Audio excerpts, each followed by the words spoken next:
नमस्कार, स्वागत है आप सभी का एजुकेशन मंत्रा में। दोस्तों, बीएड छात्रों के मन में बहुत सारी शंकाएं हैं, जैसे कि क्या एमएचआरडी और एनसीटी की संयुक्त बैठक कल होगी, उनके भविष्य का फैसला कल होने वाला है, बीएड छात्रों का विशाल धरना प्रदर्शन कैसे, कब, किस लिए है, एनसीटी का गजट वेबसाइट से क्या हट चुका है, और साथ ही साथ देखा जाए तो और भी बहुत सारे जो न्यूज़ हैं वो आपको मिल रहे हैं, लेकिन उनकी ऑथेंटिक अपडेट क्या है वो आपको नहीं मिल रही है, यानी कि उसकी सच्चाई क्या है वो आप नहीं जानते हैं। तो जहाँ तक हमारे रिसोर्सेज हैं उनके अकॉर्डिंग आपको हम की हकीकत से रूबरू करवाएंगे। तो चलिए दोस्तों, फर्स्ट ऑफ ऑल यहाँ पर हम चर्चा करेंगे कि बीएड छात्रों ने कल की डेट में एक विशाल धरना प्रदर्शन लखनऊ के इको गार्डन में रखा हुआ है। दोस्तों, ये इको गार्डन नहीं, ये एससीईआरटी है। एससीईआरटी लखनऊ जो है वहाँ पर ये विशाल धरना है, देख सकते हैं। 17 अगस्त 10 बजे, स्थान एससीईआरटी कार्यालय घिराव, और यहाँ पर जेबीटीसी कैंपस निशातगंज लखनऊ, ये एड्रेस दिया गया है। एक अन्य बैनर पोस्टर के माध्यम से आप देख सकते हैं, बीएड छात्रों का महाआंदोलन 17 अगस्त सुबह 10 बजे एससीईआरटी और JBTS campus Nishatganj Lucknow UP. NCT इंसाफ करो, बीएड का रास्ता साफ करो। यहाँ पे आगे लिखते हैं कि आंदोलन पूर्णतः अहिंसात्मक नीतियों से चलेगा, इसलिए भारी संख्या में सभी लोग एकत्रित हों जिससे जल्द से जल्द न्याय मिल सके। तो कुल मिला के इस प्रकार के बैनर पोस्टर के माध्यम से छात्रों को आह्वान किया जा रहा है, छात्रों को बुलाया जा रहा है। अब दोस्तों, कल की डेट में जो जैसी अपडेट यहाँ पर निकल के आएंगी आप सभी को इस चैनल के माध्यम से उपलब्ध करा दी जाएंगी। तो ये हो गई जानकारी, सूचना विशाल धरने से संबंधित जो कल बीएड छात्रों के द्वारा किया जाएगा। अब एक अगली अपडेट है कि आप लोगों के मध्य खबर आई होगी, एक मैसेज वायरल हुआ होगा आपके बीच कि कल एमएचआरडी यानी कि शिक्षा मंत्रालय और एनसीटी की एक संयुक्त बैठक होगी और उसमें जो है बहुत सारे जो अहम निर्णय हैं वो लिए जाएंगे। दोस्तों, अगर देखा जाए तो इसकी कोई भी ऑफिशियल जानकारी नहीं है और ये खबर देखा जाए तो काफ़ी हद तक झूठी है या गलत तरीके से फैलाई गई है। दोस्तों, कल की डेट में एनसीटी का स्थापना दिवस है और साथ ही साथ एमएचआरडी और एनसीटी की कोई आधिकारिक बैठक हो, इसकी जो है जानकारी जो है उपलब्ध नहीं है। मतलब कि ये प्रथम दृष्टया सही खबर नहीं है। तो इसको कुल मिला के आप बिल्कुल आधार ना बना ले कि एनसीटी कल की डेट में ही निर्णय ले लेगी। देखिए, अभी इसमें समय लगेगा, चूँकि जो भी एनसीटी की गाइडलाइन आएगी वो पूरे समस्त देश को प्रभावित करेगी, पूरे राज्य उसमें जो है फॉलोअप करेंगे इसके गाइडलाइन का। तो इस वजह से सोच समझ कर ही ये गाइडलाइन जारी की जाएगी और इसके लिए अभी थोड़ा सा वक्त लिया जा सकता है। और दोस्तों, एक मिथ आप लोगों के बीच फैलाया जा रहा है कि एनसीटी का जो 28 जून 2018 का गजट है वो वेबसाइट से हटा लिया गया है। तो इसका सिंपल सा सॉल्यूशन ये है कि ये national council for teacher education की आधिकारिक वेबसाइट है, यहाँ पर आप खुद विजिट करिए। देखिए, एक ही टाइम पर बहुत सारे कैंडिडेट अगर जो है स्ट्रक करते हैं किसी वेबसाइट में तो उसमें टेक्निकल ब्रीच आ सकता है, जिसकी वजह से आपको समस्याएं देखने के लिए मिल सकती हैं। लेकिन यहाँ पर minimum qualification of teacher announcement section में आप देखेंगे तो अमेंडेड गजट नोटिफिकेशन डेटेड 28 जून 2018, ये साफ तौर पर आपको हिंदी और इंग्लिश दोनों वर्जन में दिखाई पड़ेगा। तो इस प्रकार की भ्रामक सूचनाओं से आप दूर ही रहें। और दोस्तों, किसी भी प्रकार के ऑफिशियल गजट या ऑफिशियल गाइडलाइंस के लिए आप एनसीटी की इस आधिकारिक वेबसाइट को आपको अलग से इन्फॉर्मेशन देखने के लिए मिलेगी कि जो सीटेट के पेपर 1 के मार्कशीट हैं बीएड कैंडिडेट्स के, वो निरस्त कर दिए गए हैं या इनवैलिड दिखा रहे हैं। तो दोस्तों, ये खबर भी पूरी तरीके से सही नहीं है, क्योंकि 2019 के बहुत सारे छात्र कमेंट कर रहे हैं कि उनका मार्कशीट जो है विजिबल है, उनका निरस्त नहीं किया गया है।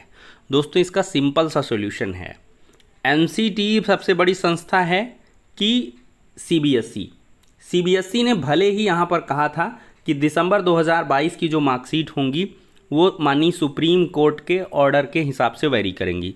अब माननीय सुप्रीम कोर्ट ने एनसीटी के 28 जून 2018 की गाइडलाइंस को निरस्त कर दिया है।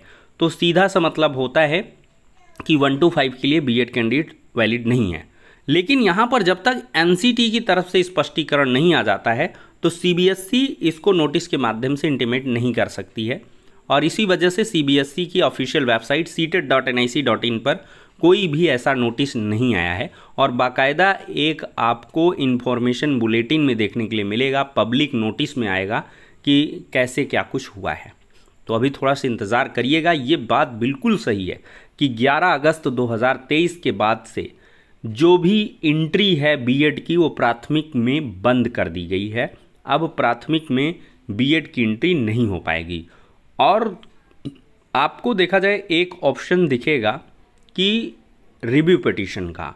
अब रिव्यू पिटीशन में एनसीटी को अगर लगेगा, एक खबर आपको और मिली होगी कि एनसीटी ने स्पष्ट कर दिया है कि वो रिव्यू पिटीशन दाखिल नहीं करेंगे, इसके लिए वो नई गाइडलाइन जारी करेंगे। तो ये बात भी पूरी तरीके से ऑफिशियल नहीं है, अनऑफिशियल खबरें हैं जो आपको विचलित कर सकती हैं। बाकी ये बिल्कुल एनसीटी के ऊपर है, एमएचआरडी के ऊपर है कि वो रिव्यू पिटीशन दाखिल करते हैं या नहीं, क्योंकि एनसीटी की भी एक अलग सी एसएलपी थी, एमएचआरडी की थी, ठीक है। तो अगर इनको रिव्यू पिटीशन दाखिल करना होगा तो करेंगे, नहीं करना होगा तो नहीं करेंगे। लेकिन जो लीगल कह लें इनके जानकार होंगे, बिना उनके राय मशविरा के कोई निर्णय नहीं लिया जाएगा। और वही जानकारी आपको एनसीटी कार्यालय से आज देखने के लिए मिली थी कि लीगल टीम लगातार इसका विश्लेषण कर रही है आदेश का, और न्यायिक विभाग में जब पूरी प्रक्रिया पूर्ण हो जाएगी तो अवश्य जो डिसीजन होगा वो पब्लिक प्लेटफॉर्म पर आ जाएगा।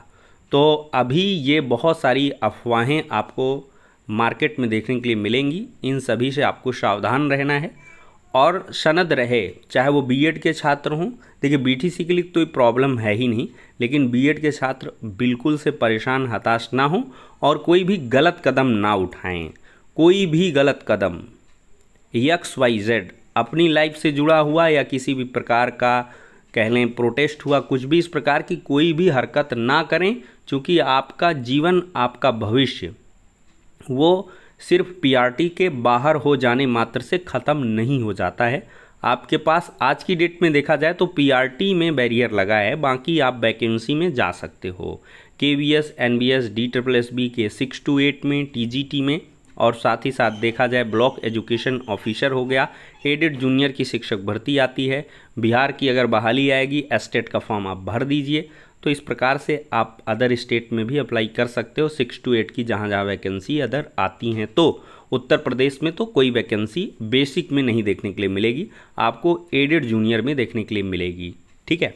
तो ये बात है, और आपको अभी धैर्यपूर्वक इंतज़ार करना होगा। ये बात बिल्कुल सही है कि एनसीटी ने 28 जून 2018 को गाइडलाइंस बनाई एमएचआरडी के अनुशंसा पर, एमएचआरडी के एग्जिस्टेंस के आधार पर।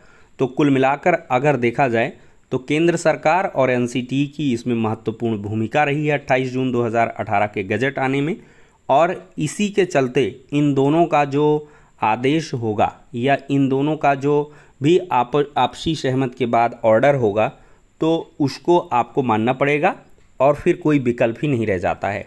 और जहाँ तक रही एक रास्ते की बात, चूँकि बीएड छात्र काफ़ी परेशान हैं और उनके द्वारा लगातार सवाल किया जा रहा है, तो ये रास्ता काफ़ी कठिन है, और इसमें आरटीई एक्ट में आर्टिकल 21A में जो चीज़ें हैं उनमें बदलाव करना होगा, तभी जो है बीएड कैंडिडेट प्राथमिक में आ पाएगा। और देखा जाए तो गवर्नमेंट के लिए ऐसा कर पाना कोई आसान कदम नहीं है, बहुत ही बड़ा और ऐतिहासिक कदम होगा। तो इन सभी चीज़ों को आपको समझना चाहिए। तो जो जैसी अपडेट जानकारियां होंगी हम इस चैनल के माध्यम से आप सभी को देते रहेंगे, और साथ ही साथ देखा जाए तो आप लोग चैनल को सब्सक्राइब भी कर सकते हैं, वीडियो को लाइक एंड शेयर कर सकते हैं, रियल ऑथेंटिक जानकारी सभी तक पहुंचाने के लिए। तो इस वीडियो में इतना ही, नेक्स्ट में मिलते हैं।